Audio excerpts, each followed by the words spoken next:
is up, Internet? The cream cheese is from 1972. My name is Shahir Dowd. I'm Brendan McCarthy. Don't make me wait. And this is the only podcast about movies, specifically the film You Were Never Really Here. And Brendan, something is very wrong at this point because I am in the driver's seat and you are not Matt. I'm not, no. And this is making me fairly uncomfortable, and I think we should end this right now. Okay, good. Okay, good. This has been the only podcast about movies.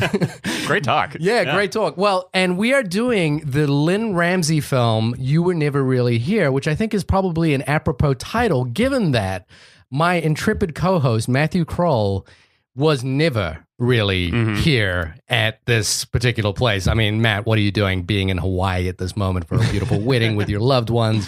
We're also acutely aware that today is the Monday following the opening of a little independent film called Avengers Infinity War, which we are getting numerous emails about, and we know people are desperate to hear our opinions about. Well, maybe not desperate. Maybe, have you seen it, Brendan? I was about to call you Matt. I can be Matt if you want me to be Matt. I would love you to be Matt. So could you shout at me and tell me how great the Marvel Cinematic Universe is? That is the line I can't cross, actually. Oh, really? No, I'll tell you, you're doing a good Shahir right now. I have not seen it. I was telling you earlier, I haven't seen a superhero movie since the first Avengers movie. Really? I don't think, was there a Batman movie in between? There have been a few Batman movies in the DC Cinematic Universe. I have not seen those. Well, the hilarious thing is I feel like an idiot for saying words like DC Cinematic Universe. Like it feels like just so like the world we live in. Who cares? Yeah. My favorite review from A.O. Scott right now, I think, is for the New York Times is it's Marvel's universe. We just live in it at this point because film critics have to come up with a new paradigm for how to review films like Avengers and Infinity War, which just almost defy critical thinking because there is such a different paradigm.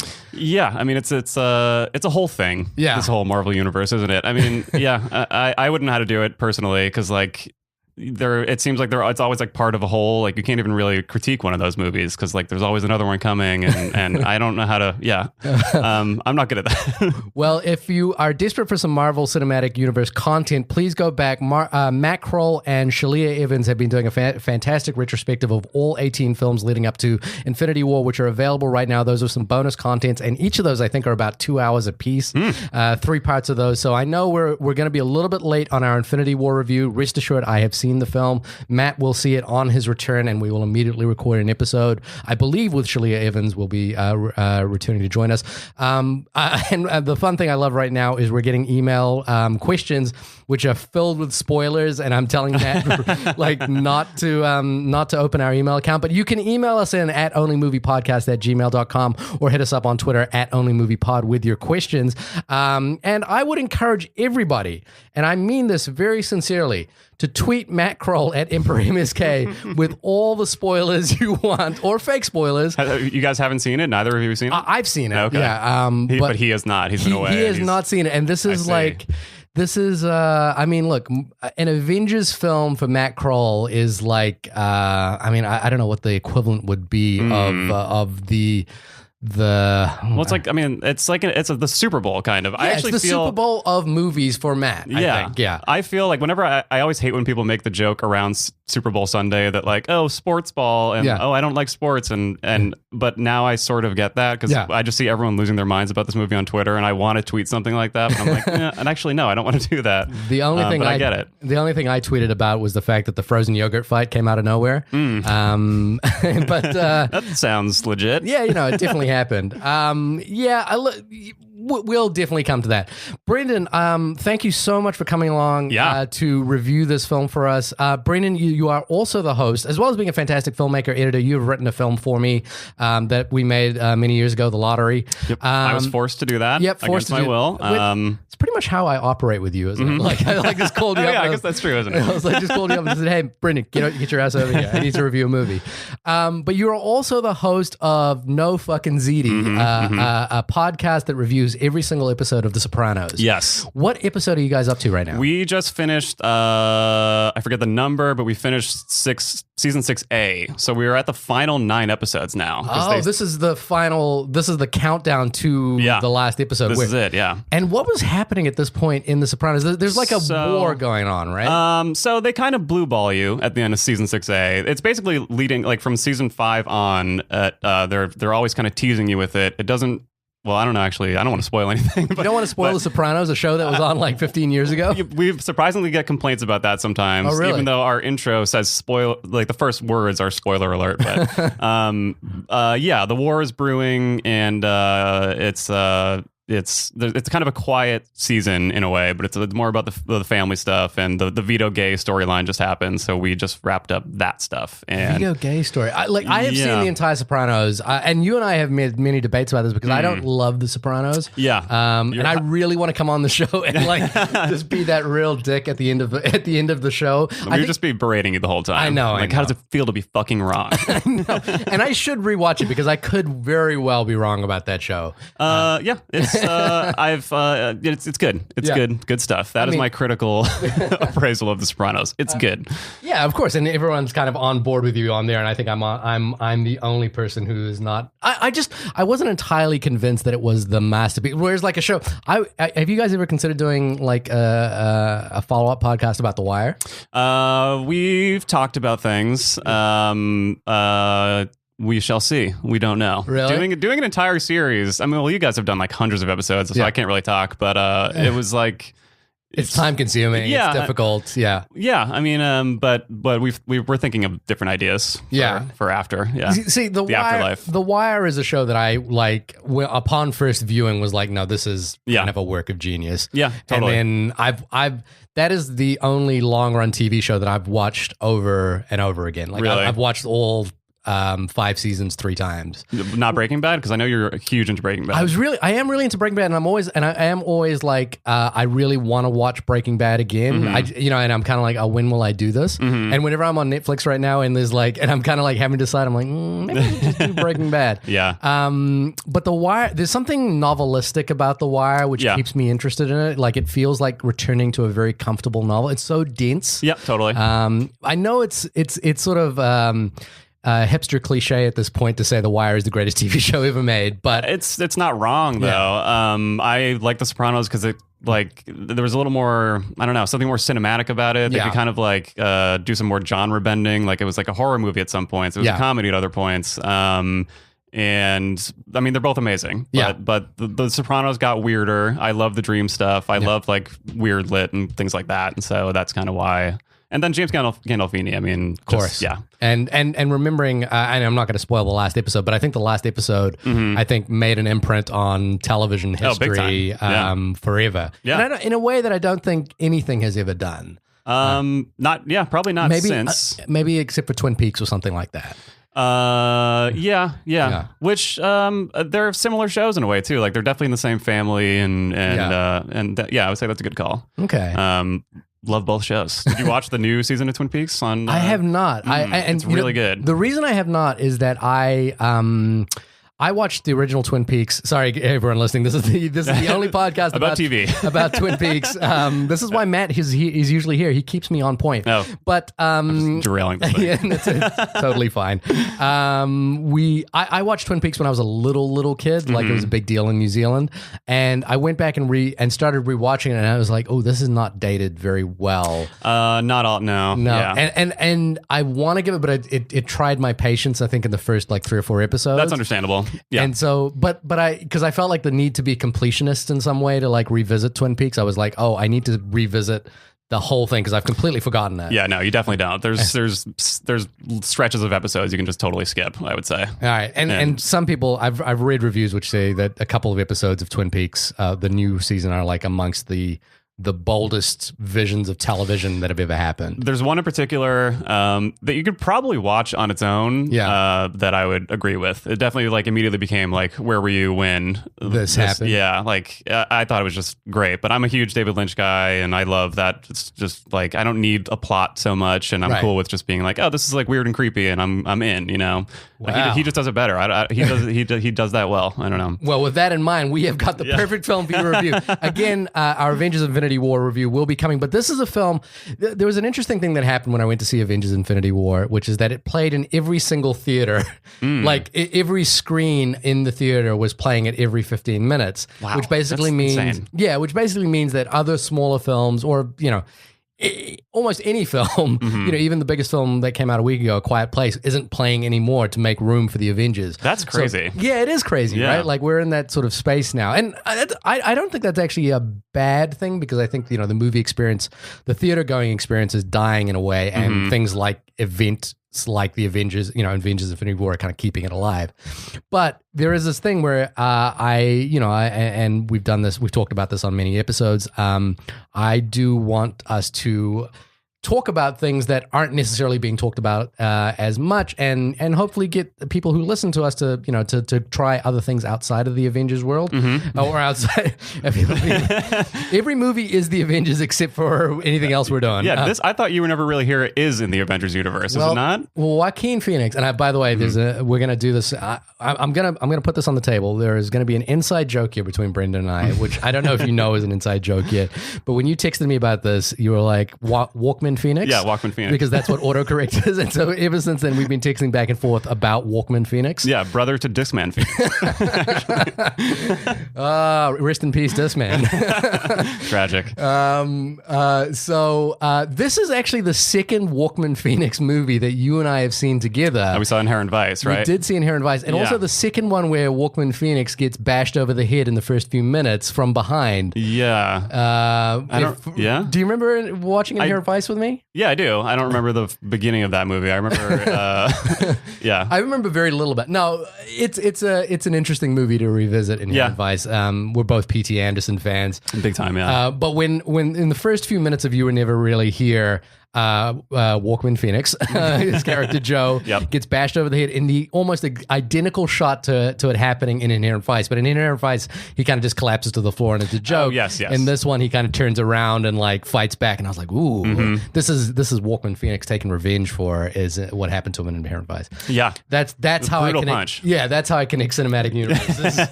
Okay, so now I'm picking it up now. You're picking up where we're going. So Inherent Vice and this are both Marvel, I think. Yeah, and I think they're crossovers in a way or something. I think Walkman Pheonix is currently in the ether to be to potentially play the Joker. I heard that. In a standalone film directed by Todd Phillips. Really? Yeah. Wait, who directed Old School? Yeah, and the Hangover series. And I think executive produced by Martin Scorsese. What? It's the crazy. Oh, man. I mean, we are living in a simulation. Things have gotten, that's the strangest thing I've heard, in the last 5 minutes, I guess. I heard a lot of strange things today.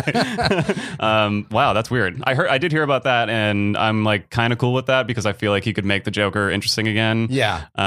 Which should be on a hat, by the way. And make the joke. Joker. But Maja. That's weird to me. I don't know. I feel like Walkman Pheonix has been such like a indie actor. Yeah. I don't know how I feel about him crossing over to something big like that. Although I guess he played Johnny Cash and he's done pretty big movies before. And I would say in the realm of like potentially lucrative roles you could play, Johnny Cash versus the Joker are probably two different things. Although I kind of see what you're getting. He won the Oscar for Johnny Cash, right? Did he in the end? I believe he did. Oh man, people are gonna write us in about that one. Only movie podcast at gmail.com. Tweet at Brendan. Yeah, I'll take it.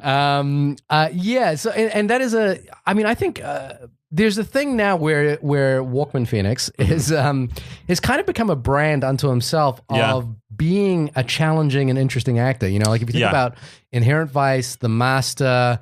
What was the other? His hip hop documentary, which is a perfect companion piece, and You Were Never Really Here. Yeah, I'm Not There. Right. He's been an actor who's kind of Evolve. Oh, I was thinking about her right? as yeah. well. Fucking Gladiator too. Yeah, he was. What am I saying? Yeah, he's been in pretty big movies before. Actually, he's been in everything. Yeah, I've never seen a movie. You've never seen any movie? No, this is my first one. Okay. I liked it. I liked that there was motion and picture, and audio was great. And unlike most movies, they're synchronized together as well, right? Yeah, that was good. Yeah, whoever put that together did a great job. Yeah. So okay, all right. Let's backtrack a little bit here. The movie we're going to talk about, again, not the Avengers film, is a film called "You Were Never Really Here," which is kind of a mouthful. Directed by Lynn Ramsey, and the IMDb synopsis goes: a traumatized veteran, unafraid of violence, tracks down missing girls for a living. When a job spins out of control, Joe's nightmares overtake him as a conspiracy is uncovered, leading to what may be his death trip or his awakening. I've never been on a death trip. Have you? I've been on other kinds of trips. Yeah. And sometimes it felt like that. Yeah. I wonder what the tourist, what the agent for giving you a death trip would be like. Try this. It'll be great. This is directed by Lynn Ramsey, who's a filmmaker I feel like Lynn Ramsey is someone I should have gone back and seen her earlier works by this point, and I haven't yet. Yeah, same. Yeah, so she's actually only made 4 feature films. Right. The first 2 being Ratcatcher and Movin Kala. Right. With Samantha Morton was the Movin Kala one, and that kind of put her on the map. And the reason I really got interested in her was that at one stage she was slated to direct The Lovely Bones, the Alice Sebold novel that was eventually directed by Peter Jackson. Right, yes. And the reason I was interested in that is that I saw... Oh, sorry, and she made a film called We Need to Talk About Kevin instead of The Lovely Bones, which I have seen. And the reason I was interested in that is I really loved We Need to Talk About Kevin, and I thought... what she brought to that film was exactly what The Lovely Bones actually needed, and not what it, I don't know if you've seen The Lovely Bones, the Peter Jackson movie. It's been a while. Claire Danes, is that, or no? No, that's Saoirse Ronan, one of her first roles, Mark Wahlberg, and... I actually have not seen that, no. I was thinking of something totally different. His early movie with... Heavenly Creatures? Yeah. That's amazing. Right. And I think the Lovely Bones was supposed to be kind of like a return to that kind of filmmaking for Peter Jackson after the whole, after Lord of the Rings and King Kong. But it didn't work. Filmed in New Zealand as well. So, I kind of had a personal interest in it. Or partly filmed in New Zealand. And I thought, so she was working on that film for a long time, and then kind of as Peter Jackson, blew up and he was looking for his next project. His wife, he and his wife Fran Walsh were looking for something similar to Heavenly Bones, and they Heavenly Creatures, and they kind of like took the film away from Lynn Ramsey. Yeah, wow. She was slated to direct it for a long period of time, and was working on it for a long period of time. And I think it was sort of like a really heartbreaking thing for her to let go. But she went on to do We Need to Talk About Kevin, which I thought was an extraordinary film, and I really loved. And then so the thought that she was, and there was another film that she was going to do a Moby Dick in space. Wow. Yeah. Ishmael. Yeah. I'm there for that if that happens. I think she's been working on that for a while, but it hasn't come to fruition. And there was a little bit of controversy because she was also slated to direct a film which actually was made called Jane Got a Gun with Natalie Portman. And she actually turned up on... She did all the pre-production work, and as far as I know, she just didn't turn up on set on the first day of shooting. You can do that. Apparently. And then continue working after that? I want to do that. I want to do that. Well, they replaced her with Gavin O'Connor, who directed Warrior. Okay. And I've seen Jane Got a Gun, and it's a perfectly fine film. Yeah. But I was kind of like, I'm curious what the pretense for her leaving that film was. They've never talked about why she just didn't show up? As far as I know, there was just some differences of creative opinion. But the way in which she did it was kind of, I guess, more spectacular than the actual creative difference itself. Wow. But having seen You Were Never Really Here, I think there was something interesting to me. I'm really interested in this director's vision, and I think I'm really interested in the way she wants to tell stories. And I think the reason why, in the case of The Lovely Bones and Jane Got a Gun, the reason those things have kind of fallen away from her is there's something defiantly anti-commercial about everything she does. Yeah, totally. Even when, we need to talk about Kevin as a film about a school shooter that kind of almost tries to sympathize with the school shooter at the end. And this film, which we'll talk about, right now, is something that feels defiantly trying to create something new and take material and spin it in an interesting way. It doesn't feel like to me that she's trying to deliver a conventional thriller at any point of this movie. Yeah, no, definitely not. I feel like she even, I guess we'll get into the details, but there are, murders that happen in this movie that's just kind of, that he happens upon in a way, we don't really see a lot of what's happening. And she intentionally kind of turns the camera away. And I thought it was really interesting. Okay, let's get into it. So what did you think of You Were Never Really Here? I overall ended up liking it. I will say for the first 20 minutes or so, I wasn't sure. I just wasn't in it fully, and I might have just been knowing that I was going to come on here right after, intellectualizing way too much and being like, what do I think of that? What do I think of this? We have that effect on people. Yeah, I'm so nervous. But then I will say, probably around the start of Act 2, when he does, do we just jump right into spoilers and stuff? Here's the thing. I think I don't want to give away spoilers because this is I'm sorry to interrupt. I don't want to give away. Accepted. Okay, good. I don't want to give away spoilers because I feel like this is a film that isn't getting seen a lot, and I want to get, a spoiler for my opinion of the film is I really do want people to go see this movie. Yeah. So I think let's try to keep spoilers out of it just for this first part. Well, so basically, I think that once the mission really starts, if you will, I found myself really into it and then suddenly just really immersed in the world. But I think maybe for the first 20, 25 minutes, I was looking for those flourishes where she was trying to do something different with the hitman genre in a way. And I was kind of thinking that it maybe felt a little too cutesy at some points, I guess. But it was really I was just wrong about what direction it was going in. I was wrong about the relationship with his mom. I was just kind of, it took me a few minutes to kind of just really settle in, and then once I did, I really, really liked it. I will say that is the sort of unusual experience I think everyone is having with this movie. And the reviews have been generally positive. The film won Best Actor at Cannes, won Best Screenplay at Cannes as well, which is interesting. That a film winning major prizes at Cannes kind of getting buried here, and that. Side note, that would be an interesting conversation to have in the context of Netflix deciding to bow out of Cannes and how Cannes is becoming kind of, in a way, slightly less relevant to what's happening for movie-going audiences. Yeah. But off the side note, I think this film does.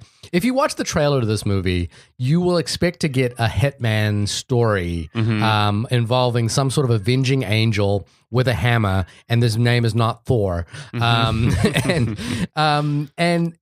that is not what this film is at all. In fact, this film is almost going out of its way to not do that. And I think that, to me, there's two schools of thought here.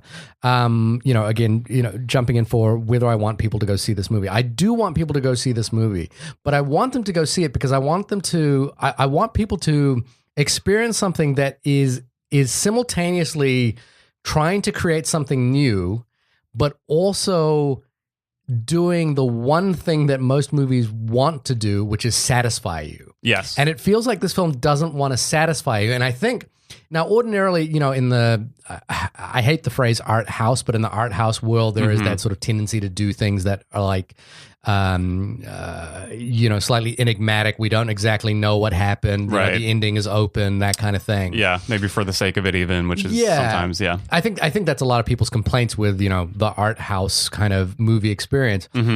But I think the thing to me was that I think this movie has a real purpose for doing that. And it is really trying to get at this idea of what does violence do to the observer, so people watching the movie. And to me, the the counterpoint narrative, I think a lot of people have compared this to Taxi Driver. You know, it's all over the poster. I think there was one reviewer that said Taxi Driver for the millennial generation. Right. Oh, man. The other film I was thinking about was Drive. A little bit, yeah. Yeah, the Nicholas Winding Refn film, Drive. Yeah. We've done an episode about Drive. Matt is not a fan of Drive, but you can go back and listen to our discussion about that. And I think the thing is that this film is essentially, in a way, Drive, but doing everything it possibly can to not give you any pleasure in the violence. Yeah. And I think that is actually a really fascinating thing to watch. And it really undercuts your experience in interesting ways. But it ultimately, it gave me a lot to think about. And I know that's a sort of a hard sell if you're like, hey, go spend $15 on something that's not going to satisfy you, but give you something to think about. But I think if you're interested in the cinematic experience, one of the things I have been thinking of, I have a sort of a lot of thoughts about violence in movies. And the way in which movies tend to glorify violence, we engage in violence in a way that is there to kind of give us pleasure. And I think that's complicated. And I think, you know, this might be compounded by the fact that I'm a dad now. You know, I want to, you know, figure that out a little bit more. Figure out how we can talk about it. Yeah, exactly. And so, you know, I definitely enjoy, you know, like choreographed violence. I love John Woo movies. I love like the sort of the beautiful brutality of a movie like Drive, or, you know, Quentin Tarantino movies, or, you know, that sort of thing. But you know, like in movie going culture, we have like a real tendency to really engage and enjoy violence, but not engage or indulge in sexual material, for example. So we have this like dichotomy about that, and I think so. I found that kind of troubling and weird and strange. And so a film like this, which is about that kind of aesthetized violence, or you know, but it undercuts that violence. You know, it's a beautiful looking movie, but it completely undercuts the violence by cutting away. Yeah. I think that's kind of compelling and interesting in that conversation to do that. I don't know how you felt about it. I know you've just walked out of the movie. Yes, but that's literally, you know, some of the things I was thinking about as I watched it. Yeah. I agree, and I think it's actually, again, I don't want to give too much away, but it's a hitman movie, so there are hits, and one of them in particular towards the beginning is actually all shown through like security cameras, but you really don't actually see them. Like he uses a specific weapon in this movie that's kind of his signature thing, and he'll go to use that, and it'll cut away to like a different camera altogether. Yeah, which I feel like kind of goes along with that. There's like a voyeuristic, you know, quality to that, but you're still not seeing it, which is just really interesting and equally effective. Yeah, I thought that was.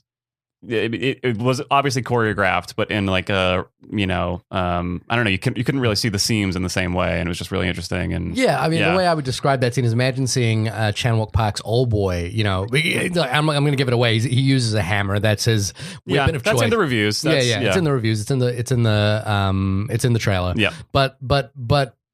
Imagine, you know, like Old Boy has this sort of beautiful single take choreography where you're seeing him take out all these people.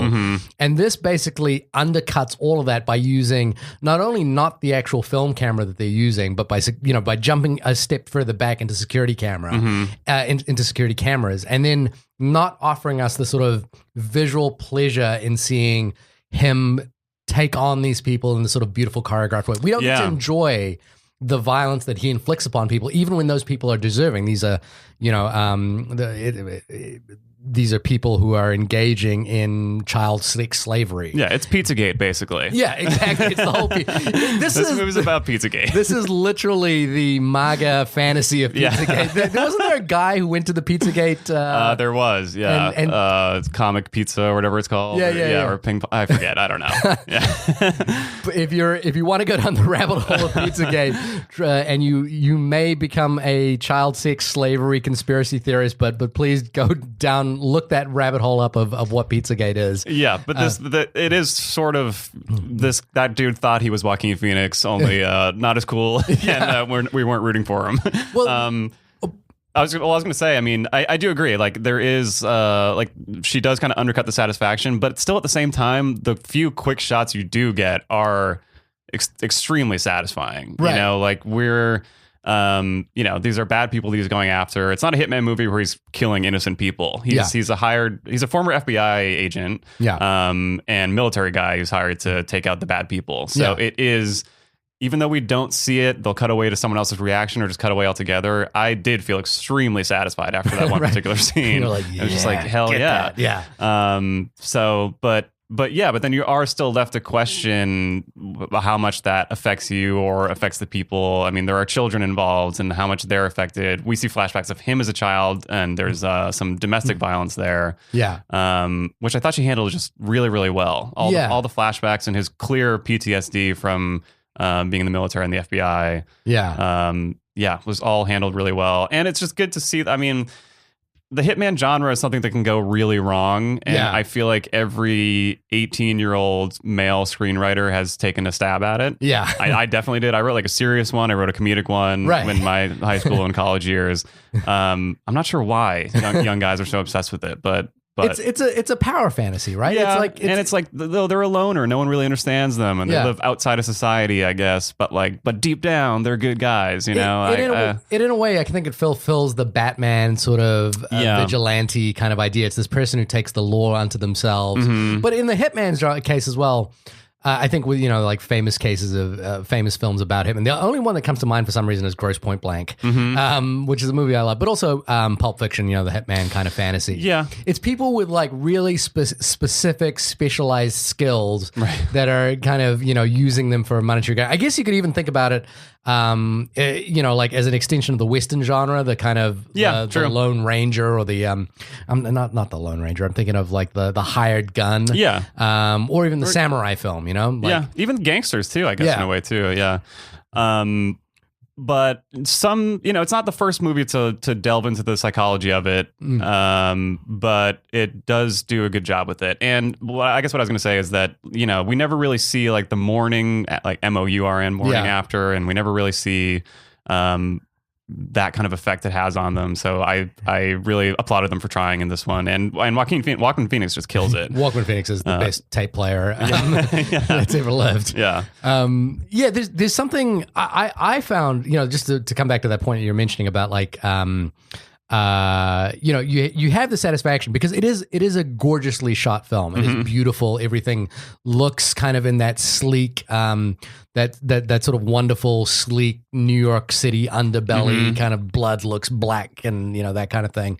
But I found what happened was, because she was purposely cutting away from the violence. Anytime we did see a moment of violence, I kind of started questioning my response to that. And I was kind of like, oh, I don't think I should be enjoying this. I don't feel like I should be actually engaging with this. And I think that's what the point of what this film is trying to do does. Just a sort of interesting side note, and I know you caught the in train here to Astoria Boulevard, but the scenes where he's on the subway, you know, that is the subway. It was, right? Yeah. Okay, and I pulled up and I was like, okay. Well, what was funny, the other reason I was interested in seeing this film is that I was walking home one day and Walkman Pheonix walked past me. Oh, really? Yeah. And he was like, you know, he's obviously dressed, because they filmed a lot of the film around this neighborhood. Yeah. And there was this interesting thing where I was like, I recognized him, but he's obviously a lot heavier set than he normally is. He's got this sort of big, you know, graying goatee. He looks slightly like a homeless person. He did. He was rocking the dad bod and the man bun in this movie. Oh my God. That is a twofer that is always going to get you laid. But there's this thing where it's like he's completely immersed in the role where you don't recognize him. And a lot of the film, you know, as I was watching the movie, it was like, oh, they could have just literally put him in, stood far away enough and like filmed, and no one's going to realize it's Oscar winner Walkman Pheonix, you know, sitting on the sidewalk or walking through the neighborhood. Because he just doesn't, you know, I think that's an impressive way that he carries a movie these days, is that he's completely immersed. And, you know, one thing that I've always been really amazed by him, and I think this comes from the master and her, is his ability to like embody a character through the walk. Yes, like just the posture and the way he holds himself. Yeah, and there's a real thing in this movie where you can tell he's a former military guy by the way he walks. Like he's got this sort of like his chest is kind of his back is kind of arched in a way where he's ready to like hunker down and like fight. Yeah, I guess so. I didn't think of that, but yeah. Whenever he walks, like when he's walking into the bodega, I just see him as like he's got this sort of real protective shell around him, and even though his body is kind of he's rocking the dad bod. I kind of looked at him and I was like, yeah, that's what a man looks like. That's what I want to look like. But he he felt dangerous at the same time as well. Like he felt like he was kind of like ready to do combat at all times. Yeah, which I at first it's hard to. I guess, I don't know, you wouldn't really describe it as a physical role because it's so restrained, but it is. Like, it's really, like, great physical acting. Yeah. I guess at first, maybe part of the reason I wasn't sure I was really into it for the first, again, it was only like 10 or 15 minutes, was because, I don't know, it just felt like I was watching Walkman Pheonix a little too much. But then by the end of the movie, I really did start to appreciate all of those things and just how he carried himself and just how committed he was to it. And yeah, but it did take me like 15 minutes to forget that he was Walkman Pheonix. Yeah. Like him and Daniel Day-Lewis kind of have the same effect where they're incredible actors, and usually by the end of the movie, I have forgotten that that's who I'm watching. Yeah. But I'm always kind of like, oh, I'm watching this really committed actor I'm thinking about what they were doing on set and how they probably were talking to everyone in character the whole time. And, but yeah, he's good. Yeah. He's a good actor. He's an up and comer. Yeah. He's going to go places. This kid. I think so. Yeah. Well, because I think as well, he and Daniel Day-Lewis is a really good reference. Is that they have like this ability to. They've made a brand out of like being immersed in a character. So now when you go to watch a film with them in it, you're like, oh, what are they going to do this time? Yeah, I guess, and so you're kind of like watching them going, all right, kid, act for me. Do something big. Right. And it kind of puts them in this sort of odd position where it's hard for them to like completely lose themselves in the role. Yeah, exactly. But again, by the end of the movie, you're entirely immersed in it. I want to circle back. So look, before we go on, at this point, we're going to jump into spoilers, but I do really want to stress, this is a film that if I tell you to go see it, you might hate me for having to watch it. If what you want to see is something satisfying, if you want to see something in the vein of Drive or Taxi Driver, even this film goes out of its way to not give you that, but it does it for a very specific purpose. And I think the undermining of the violence is actually really unique to what is going on with this character, because this is a very traumatized character. Yes. We see, I think, in flashbacks sort of 3 or 4 different instances that, any single one of them would induce PTSD, but all 3 of them combined create this sort of manic, anxious character. And what I love about this film is that the actual sort of the film doesn't undermine its own philosophical integrity by doing like an old boy type scene or doing like a Drive scene where we're like really engaging in the pleasure of violence. This film is really saying, no, this is a traumatic person who is dealing with a lot of stuff, and we're not gonna indulge you in his pain. And I think that's kind of a pretty interesting thing. Unfortunately, it's antithetical to like being a sort of pleasurable experience, but I think that's the point. Yeah. So we're gonna jump into spoilers, but before we do that, go see the film. It's not getting a lot. You'll have to find a movie theater that's not playing Avengers, which is gonna take you a while, and then once you do that, you'll have to find it's playing at like 5 p.m. in an afternoon right now. Yeah. But it'll also be available on Amazon Prime shortly because it is an Amazon funded film. Okay. Well, nice. Good to know. Yeah. Good to know. So specific things. I think the one of the interesting things that this film does is the relationship with his mother. Yeah. Which is beautiful and tender, and the movie spends a lot of time, finding out how this relationship works. Yeah. How did you kind of feel about It's also the only relationship he really has in this movie. Right. How did that affect you? Or how did you feel about it? So at first, like I said, I was wrong about it at first. I thought we were kind of getting the violent guy with the domineering mother, and they were going down that road. They even mentioned Psycho. They mentioned Psycho, and he does the like. So I was kind of thinking that's where it was going. That they were going to have a much more twisted relationship, which I felt like I'd seen before. And so I was kind of thinking that I wouldn't really be interested in it. But by the time she was murdered, and there's essentially a funeral scene that he has to do in private because obviously it would expose his whole lifestyle and all that's going on. I thought that was a really, really beautiful moment. It's surprisingly tender, wasn't it? It was, yeah. I mean, this is actually the first movie I've seen by myself in a theater. I usually never. I'll do dinner by myself. I'll do everything by myself. But for some reason, it's just never happened that I've gone to the movie theater by myself. But I found myself getting a little emotional. I cry very easily at movies. I cannot go back and watch Up again because it will ruin me. You should just walk in for the first 5 minutes, cry and leave. Yeah. But yeah, that got me. And Johnny Greenwood's score is incredible there. Yeah. And it's shot beautifully. The whole underwater sequence is just amazing. And so, the only thing I can say, again, is that I was just totally wrong. I do feel like there were some just awkward moments at the beginning that I'd like to go back and rewatch now, I guess, and really just see it in this new light. Yeah. I think there's something, the relationship with the mother kind of plays in, like you say, you expect it to go into the sort of domineering, she's got the mother is this sort of, she looks a little bit like the skeleton from Psycho. Yeah. I apologize to the actress there, Judith Roberts. Well, they really heavily make her up, and like she looks like she's on the edge of death at this point. Yeah. Oh, she was in Eraserhead? Yeah, she was in Eraserhead. Oh. And she, she's one of these fantastic actresses that have been around for a long period of time. Yeah. But the thing about her, when the movie starts going to shit, basically after he's rescued the daughter of the senator, and we realize that in a way he gets double crossed, and which is a classic sort of like, detective noir kind of story, nothing unexpected there. The first thought that goes to mind is as he, all of his primary contacts in life start to get killed. Mm-hmm. And the only thing thinking in my mind was, oh God, they're going to go for his mother at some point.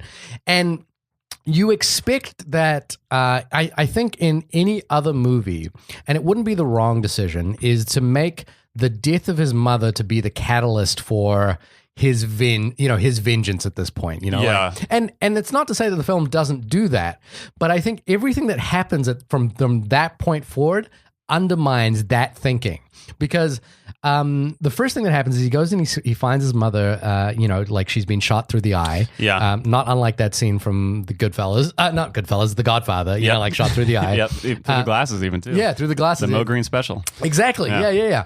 But he goes downstairs and he kills the two hitmen are still there. Well, are they government people or like Secret Service? Because he's the senator, and it's presumed the spoiler here. And again, at this point, you should have seen the film by this point.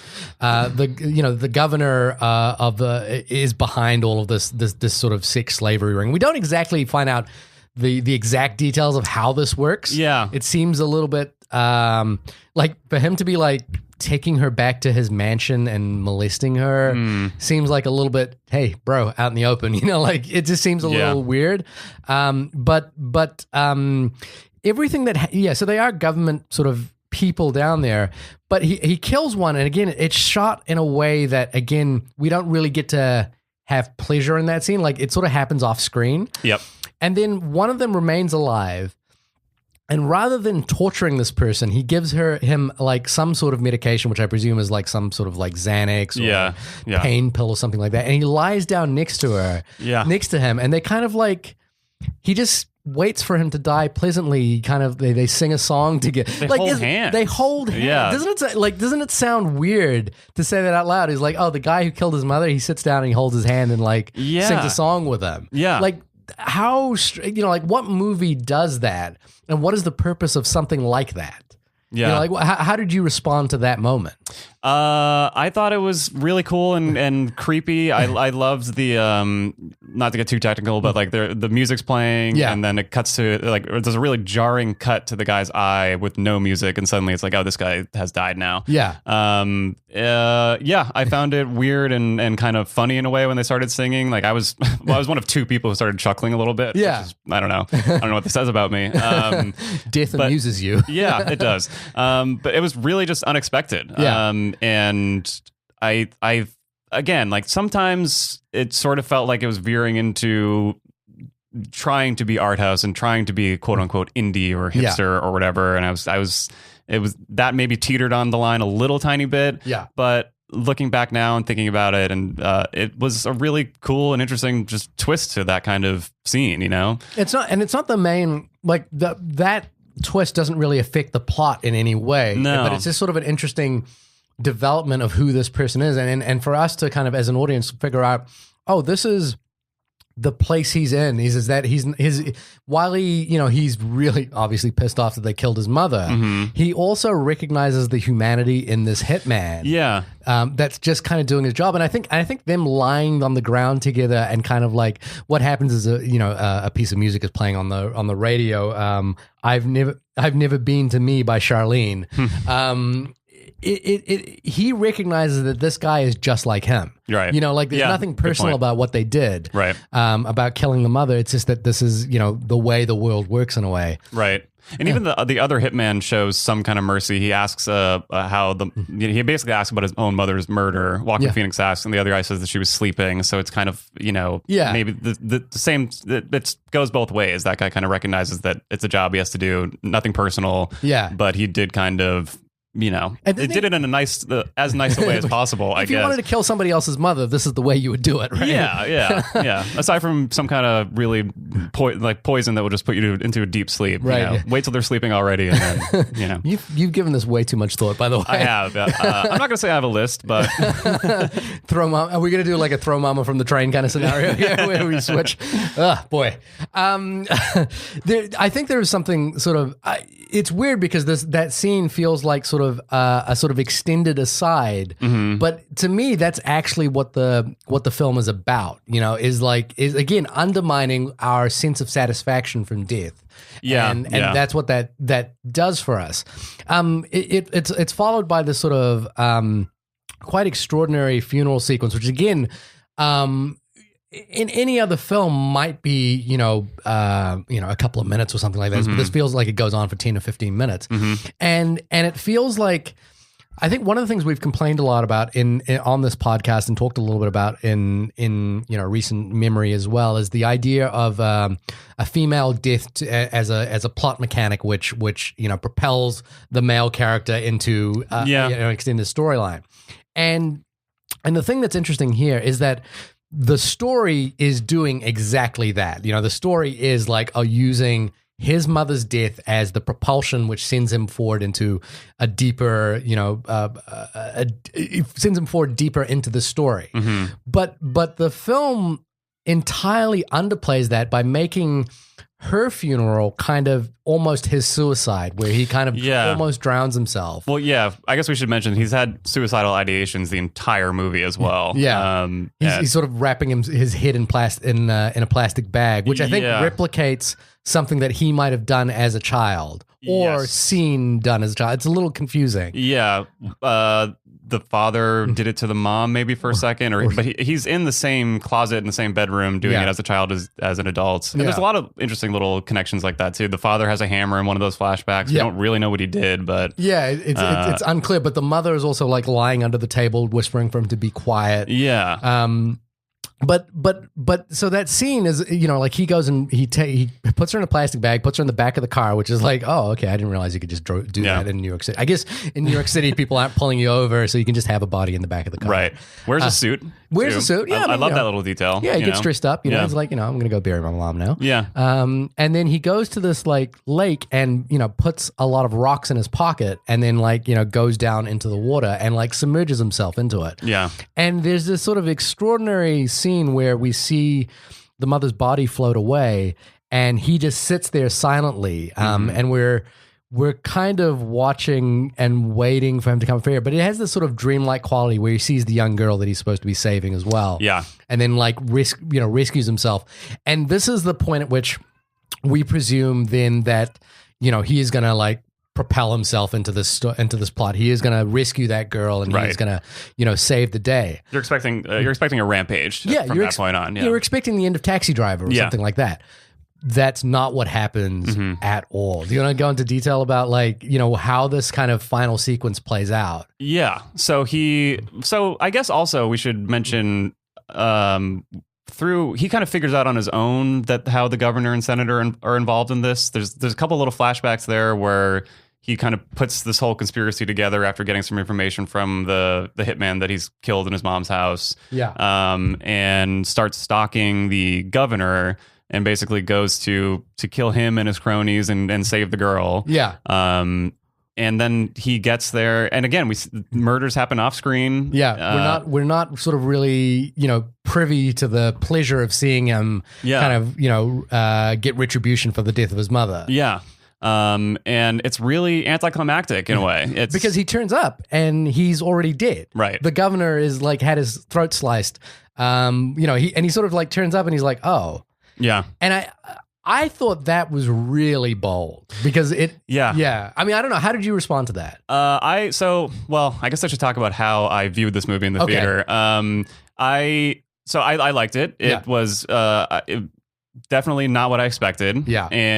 But I was still thinking there was going to be another 15 minutes of movie and that we were still going to get some kind of resolution or some kind of bigger resolution, I guess. But what happened actually is after that scene, the picture in my theater just totally cut out for several minutes. And so me and another guy ran out to go tell the people.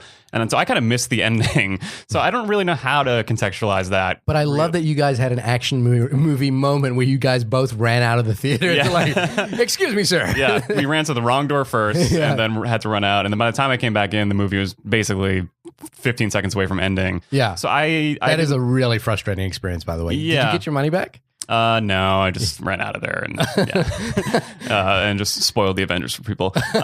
Great. But let me think. I mean, it was interesting. I liked that she kind of, it's sad in a way because she's kind of learned, we're seeing more of the effects of violence because this young girl is the one who she's been raped and she's been, basically a victim of human trafficking the whole movie. She's the one who kills the big bad, if you will. Played by Alessandro Nivolo, who was Pastor Troy's brother from Face Off. Right. I love this guy. I've been following this actor for a long time. And so whenever he pops up in a movie, I get very excited. Yeah.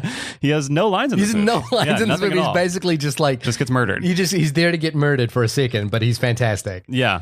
I liked it. I mean, I like when filmmakers zig when you expect them to zag, and it certainly was not what I expected. But the whole sequence was really interesting to me. You're just the way that it cuts from the governor being in the house, basically preparing to rape this young girl, to Walkman Pheonix walking outside. Then we're just cutting to just other random red shirts basically murdered. Yeah. And then he discovers the governor's body. Finally mourns his whole life, basically, I think, at that point, right? I mean, he breaks down crying. Dad bod flopping around. Yeah. I was loving that moment. Yeah, and then I really liked it the movie often veered into kind of horror movie in a way. He starts almost hallucinating in the house and seeing his dead mom and seeing his dad with the face cloth on his face. And it was cool and creepy. And I mean... It sounds like you're unsure. I mean, look, and again, I apologize because you've just walked out of this movie, so you haven't had much time to digest this. In a way, this conversation is the digestion process. Right. Yeah. I haven't cheated and looked at all the other reviews. Yeah, of course. And stolen other people's ideas about it. Is that what you normally do? Is that okay? Making a note. Don't invite Brendan back. Yep. Nope, this is my podcast now. We'll be right back. Wait, what? Thanks for listening. Yeah, you're Jason Mantzoukas-ing me on Comedy Bang Bang. I am now the host. So thanks for being here. We'll be back next week to talk about the Avengers Infinity Battleground. I just get and again, you've just walked out of this movie, but I get a sense that you're hesitating a little bit because the film is like defying your expectations, and you're like, and I think it does that thing, which is it puts you it makes you uneasy. You're like, oh, I'm not sure if I like this, and I'm not sure if I want, like, when you, the sort of ontological aspect of going to the movies is that we want something in return for our patronage. We want to feel like we're the pleasure zones in our body, the receptors are kind of tickled in some way, I guess. I'm making a horrible analogy there of like, he's also tickling me as he's saying as I'm saying this. It's really weird. I'm just, go with it. but this film is going out of its way to undermine that experience. And that's again, I just come back to like, that's a hard sell. Yeah. I always appreciate that when it's done well though. Yeah. I always, I am a fan of horror movies, and I always like the ones that don't show you the monster. Right. Or you just get little glimpses of it. And it's actually always disappointing to see the monster in the end. Entirely. Yeah. Speaking of Walkman Pheonix, I loved the movie Signs up to a point. Up until the water. Yeah. Like, I loved the movie Signs when you just see the alien feet in the corn stalks. Or you just see it jump off the barn. Right. It's when you finally see it in full view where it becomes suddenly very disappointing. Right. And so I generally do appreciate ambiguity like that. So yeah, I mean, I guess I'm having a hard time really intellectualizing it, as I was saying, but my feeling was I really liked it. I liked those creepy moments after, and the score that came in, and this just, like creepy mansion that he's in. I love atmosphere and mood, and it definitely had that in droves. And, to bring it back to your podcast in particular, if we think about the response to the final episode of The Sopranos and what the final episode of The Sopranos actually does, but just think about the experience of seeing that without the kind of context that we're like, even this conversation is offering for someone who hasn't seen the film. We're basically giving you a critical framework to understand that. But remember what it must have been like watching The Sopranos, and I guess this is a spoiler for The Sopranos at this point. I apologize. I've just ruined your entire podcast. Yep, 11 years ago. But the final the thing about the finale of The Sopranos is it just suddenly cuts to black. Yeah, and we don't know what's happened, and we don't even know where this is going from this point. And it's that's kind of the point of it.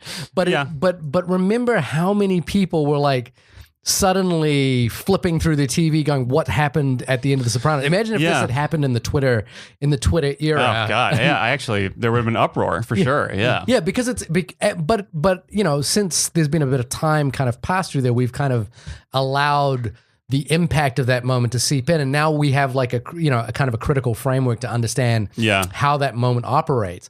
But and you've obviously had sort of a compounded effect because the movie actually cut to black when it wasn't supposed to. Yeah, I thought it basically cuts to black as soon as Joaquin Phoenix discovers the young girl. She has the murder weapon in her hands. I love the shots of her bloody hands picking up there's the guy's blood on her dinner plate, and she's just straight up eating it and like dipping turkey or something in it. Which is great. And then it cuts to black, and I did for a second think that was the end of the movie. And had no idea what to make. Well, I mean, okay, just to fill you in, not a lot additional happens after that, but he basically he takes her, they drive away, and it seems now that they're gonna leave the city, and they're at a diner. Yeah. And he basically, I think he takes on this sort of savior role for her. Yeah. But again, the film undercuts that savior role in the fact that he didn't really save her. She saved herself. Yeah. And then he kind of has this like fantasy of killing himself.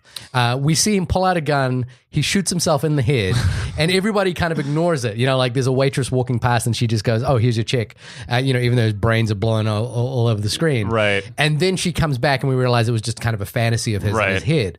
But I think the question that happens there is that before he has the fantasy of blowing his own brains out, he offers her, "We can go wherever you want to go. Where do you want to go?" And she just leaves. And I think, again, he's kind of like, "Oh, I don't, like everything that I'm trained to want in this moment, to be the savior of this young girl is again completely undermined." Right. And she's gone. And then he just blows his brains out. But then I think there's a sort of a moment of respite where she comes back, and they kind of he to follow on from P.T. Anderson, he drinks his milkshake. Yeah. And then the movie cuts to black. It's like it's fulfilling the fantasy of H.W. Plainview from There Will Be Blood. Well, so it doesn't actually cut to black, though. It does. She kind of set up this motif throughout the whole thing where we'd see a shot of Walkman Pheonix, cut to something else maybe, and then cut back to that same shot, only he's no longer there. Then I'm glad you observed that as well. Yeah, I love that. I really love that. He really is kind of this ghost who was never really there. Yeah. There's something existential about that I love, because I constantly think about that kind of stuff. That, you know, that sort of applies to all of us in a weird way. Not to get too heady here, but well, that's what we're here for. Okay, good. So yeah, and the same thing with the ending there. You know, it goes from them sitting at the booth to just their stuff is still there. Yeah. They've left stuff behind, only they're now just absent from the shot, and it's this kind of like cacophony of voices. We can hear everyone in the diner at the same time, which I think is. I know there's something interesting there. Well, okay. Let me try and I'm going to use a little bit of film history to think about it, but the film history doesn't directly apply to this. It's just something that I thought about in context, and it's the film The Godfather. There's a famous scene in the first Godfather movie where Michael is protecting Don Corleone. What was Brando's character's name? It was Vito Corleone. So Michael Corleone is protecting Vito at the hospital, and they believe an assassin is in the hospital. And Francis Ford Coppola didn't shoot anything of the assassin, and they didn't know how to build the tension there. So I think it was George Lucas who actually came in to the edit, and they started digging through the reels, and they found there were all these like shots of the hospital that were just kind of like the last 5 seconds after someone had walked through. Oh, interesting. You know, so it was just like the end of the reel, and you know, before they called cut. And Lucas, I believe it was Lucas, kind of like decided, oh, what you should do is you should take those moments and cut them together, and then place like the sound of like walking there. And so what that does is you get the impression someone's there, but you never see them. Right. And again, this is a slightly long analogy, but Walter Murch, the editor, or he was the sound designer on The Godfather, said that there was a interesting thing that they learned from doing that moment, which was that they decided, Walter Murch always has this idea that there should be an underlying thematic conceit behind a film that you don't necessarily have to put in the film. And you know, an example of that was, he said, we decided that that Michael Corleone has a spotlight being shone on him throughout The Godfather, but he's always trying to avoid it. And he said, if you just kind of like use that as a framework for how you're going to make the film, it allows you to make editorial choices that play to that idea, but don't have to explicitly show that idea. And, you know, obviously there's no narrative conceit behind that. Right. But so he says, like, you're always seeing Michael Corleone kind of like, they're always trying to cut Michael Corleone, played by Al Pacino in that film, as he's trying to like avoid the center of the screen. He's always off to the side or something like that. And he says they kind of just use that as a framework. Yeah. Okay. So that was the long analogy. And I think the reason I bring that up is that I was thinking about the way in which this film shows us the scenes of where Joe, played by Walkman Pheonix, has just been. Yeah. And it's like he is entirely absent from that space. You know, like, whereas a second ago we saw his big sort of body kind of like walking through the space. Right. All of a sudden it's empty, and it's like, you were never really here. Yeah. And it's this sort of sense that and I think it comes to the sort of conceit that he wants to kill himself at the end. I'm not exactly sure how this plays into it, but this idea that no one would care if he died. He has this feeling that his life has no purpose, right? And no one would care if he died. So that final fantasy where he kills himself and nobody cares is like, it plays into this title. And then the final sequence is that table, and they were never really there. Right. And we're sort of like left to ponder, existentially, who was this person and who was this thing, and did it matter? Mm-hmm. I don't know. That's the way I kind of like connected the dots. And that makes sense. I'm not sure if that, that plays for you. I don't think it actually plays the first time you watch the movie.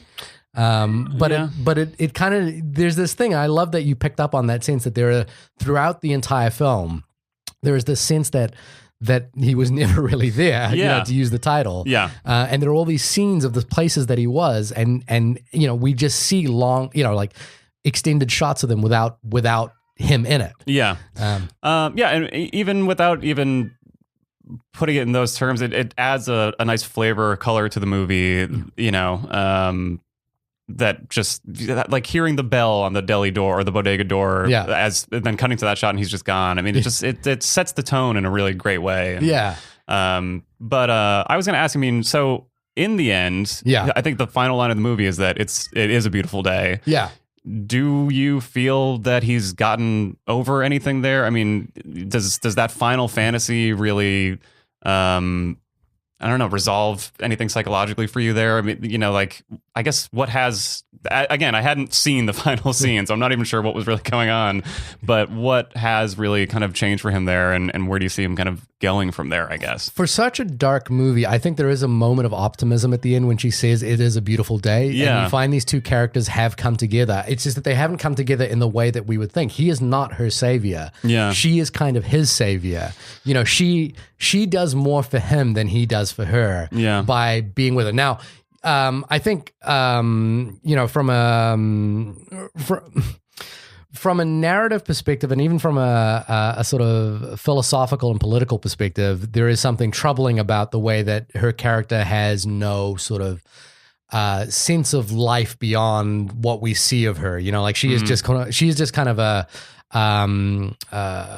vacuum for which sucks up his feelings. We don't really get a sense of who this person is. She is just sort of this beautiful young girl who stares into space, who is abused and who like finds herself out of this abuse. But I think on the other side of that, what's interesting is that her abuse is not exploited in the film. Like we don't actually, we're not privy to the things that happen to her. Right. And the film doesn't indulge in her abuse. Yeah. I kind of wish that, I kind of wonder, and this is a sort of critical thing, that there was a missed opportunity here to actually have her character challenge him in some way. And I think she does by the nature of who she is. Right. But she doesn't actually, like, challenge him in sort of any interesting way. Yeah. Other than be this sort of figure, I guess, in the Batman vigilante kind of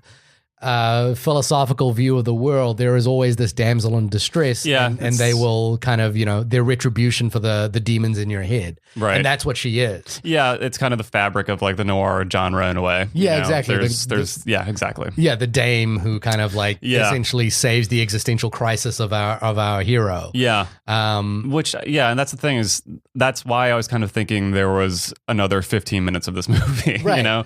I did think that there would be something like that where we'd see them on the road together, and I don't know. I can totally see that. I have this thing, which is that I reverse engineer any filmmaker's decisions into being the right decision.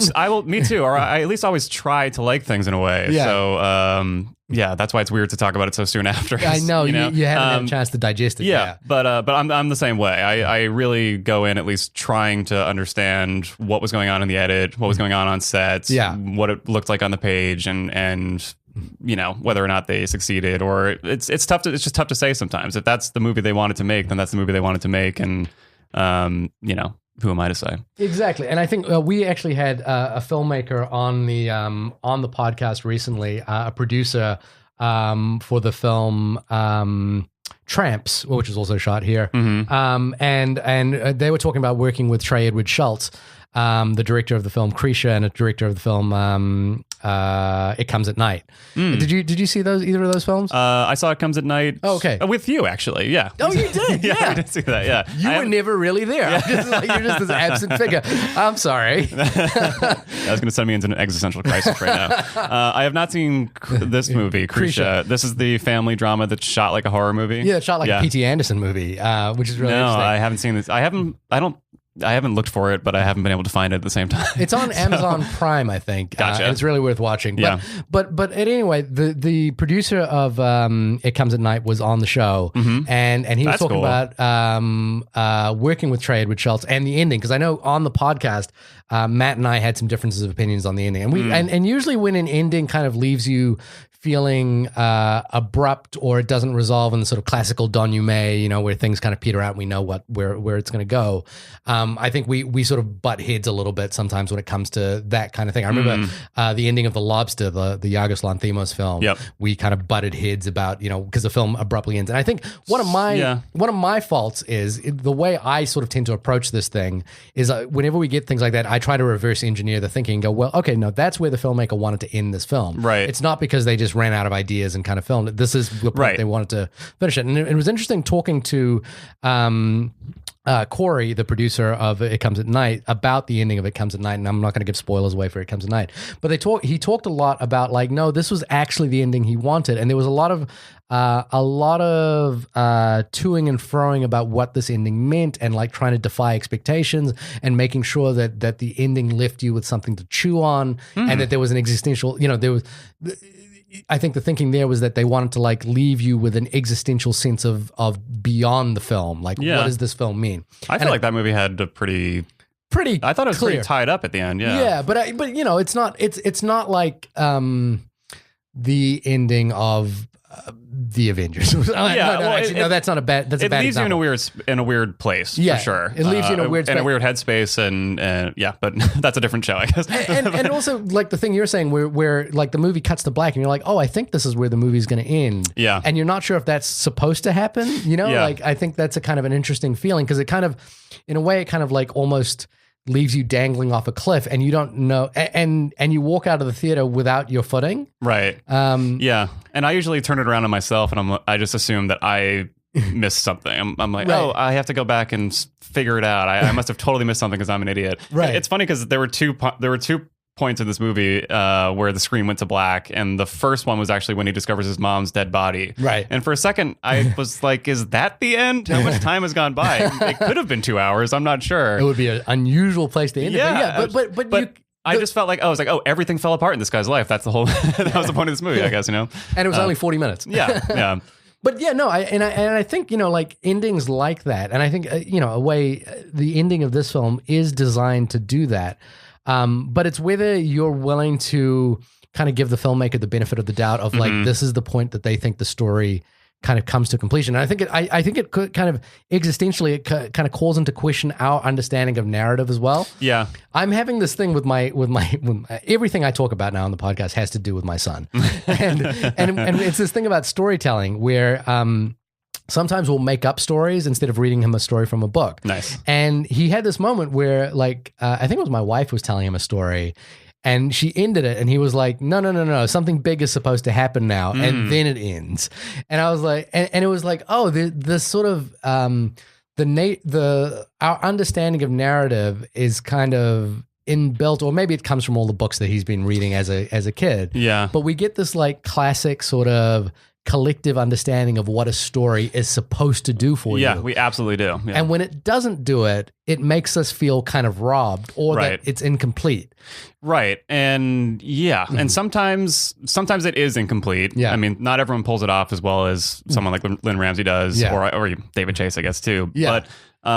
But also sometimes we miss the endings in a way. Yeah. And like, not to keep bringing up No Fucking Ziti, but we talk about this all the time where that The Sopranos it didn't just dissatisfy people in the like series finale. It was letting people down the entire way. Because like threads would come and go, and people would come and go. And that was actually my problem with The Sopranos, was that they would build threads up to only have them sort of disappear by pure chance. Right. But you know, like, and that's something I didn't respond to in that show. Yeah. But I feel like I respond to in this movie, which makes me a fucking hypocrite. But well, it's I just feel like it's more lifelike in a way. And again, not everyone can pull it off. Yeah. You know. But there is an element of realism to that I like. And so even if I walked out of this movie feeling like I didn't like it, I would still appreciate that they went for it. You know.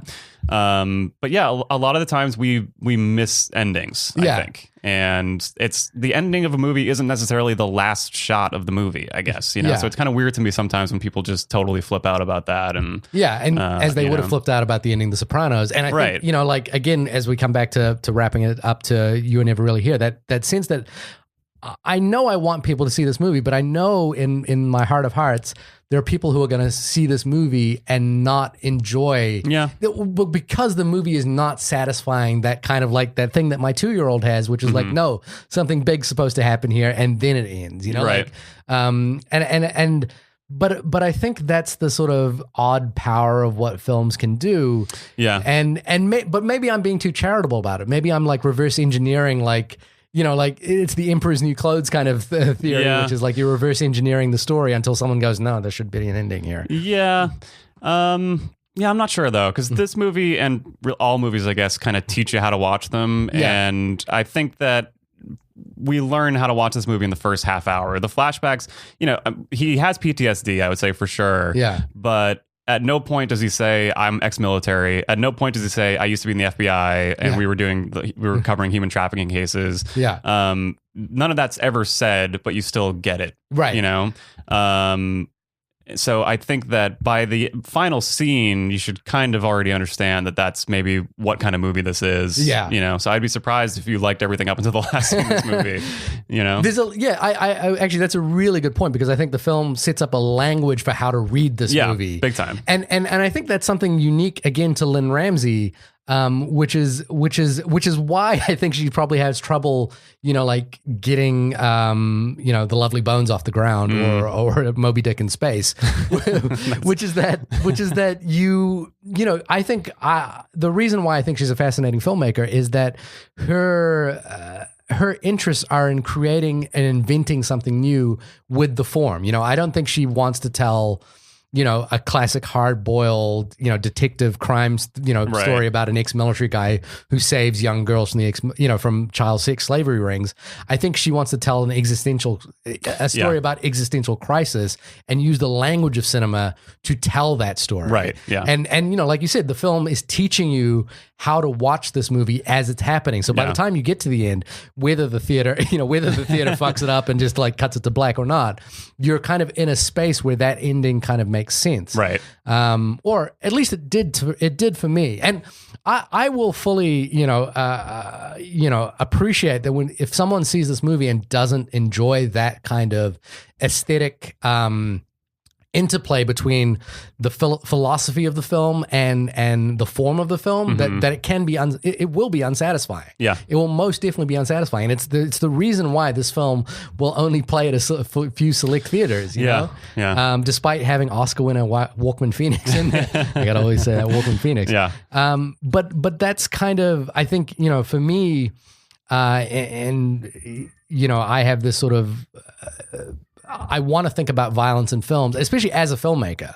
You know, I want to think about like the way I use violence in films and I've just written a screenplay which has gun violence in it. And I realized I'm using gun violence as a shorthand for violence because it's the language that I know in movies. Right. You know, so I'm like, oh, I'm writing a movie. Movies have guns. Therefore, you know, this movie will have a gun, even though I don't know how a gun works. I've never used a gun. Yeah. And gun violence is something entirely foreign to me. Yeah.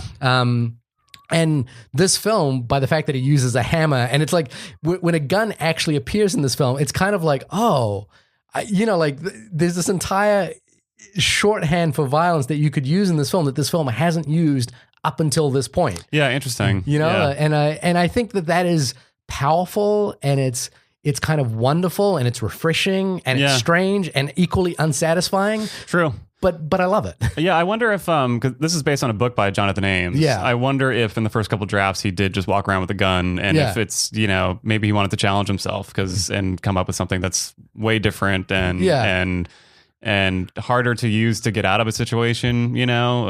And there's also like this process, you know, like by forcing yourself into that narrative conceit of like not using a gun, which a gun just has this sort of immediate finality to it. You know, it's like you pull the trigger, you fire, you're dead. That's it, yeah. But a hammer, you know, just has this sort of like, okay, how does the hammer work? How do I wield it? Yeah. You know, like how can I approach someone with this? You know, like there's this sort of like unexpected nature. Again, though, the film kind of like underplays all of that because we don't get to enjoy that. Right. You know, like we've seen that hammer scene in Old Boy, but it's not like we get to enjoy the choreography of the way Joe wields this hammer. Yeah. It's just this blunt object. Yeah. Well, yeah. And it's just efficient too. I mean, not the hammer, the filmmaking style. Yeah. sometimes it is just what you don't see. You know, since I didn't see the mom actually dead because my screen cut to black, when I think of that scene, I think of him looking through the window and having an obvious reaction. And you immediately know he's looking at his mother's dead body, you know? And that is just so much more effective, I think, most of the time. It's weird. I actually think people could walk out thinking that they did see it, even if they hadn't, you know, sometimes when you play with filmmaking that way. Film and memory, sometimes you can imagine scenes happen and they didn't really, they were never really there. Yeah.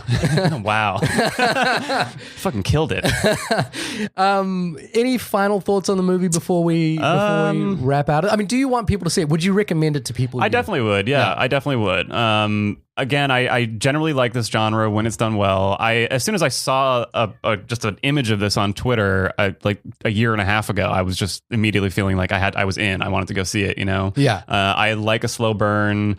I like just mood and atmosphere and tension, and it has all. You know, it has all of that, and so I would definitely. I think if you liked Drive, you probably will like this movie. Yeah, I think Drive is actually the best comparison. Yeah, and I think although it's a little bit more challenging than Drive is, I think in terms of what it's in the way in which it uses form to, you know, because the form is unusual to highlight the psychological impact that the psychological story that this film is trying to tell. Yeah, it's scarier than Drive. Yeah, no question. Because it's much more real as well, right? It feels more real. It is, but even just thinking to that hallucination at the end where he's seeing his dead mom, and that really gave me pause. Actually, the first time, the only time I've seen it actually, but as soon as that came up, you know, and I really love that feeling in movies. It rarely happens where something kind of like just sends a shiver down my spine, and that part did. And I would definitely recommend it. I think that I kind of feel like people know what movies they're going to like when they're going in. And so if you're already interested, you're probably going to be interested in seeing it. Yeah. And the people who are going to see Avengers Infinity War, who are expecting an episode about Avengers Infinity War this Monday,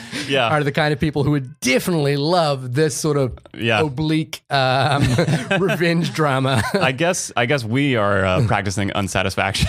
At this point, that is actually true. There's a meta commentary here that we are actually not satisfying our audience. Yeah. And we're hoping that they like us for it, but they're not going to. Yeah. Well, and also I'm here. So I probably just ruined someone's Monday.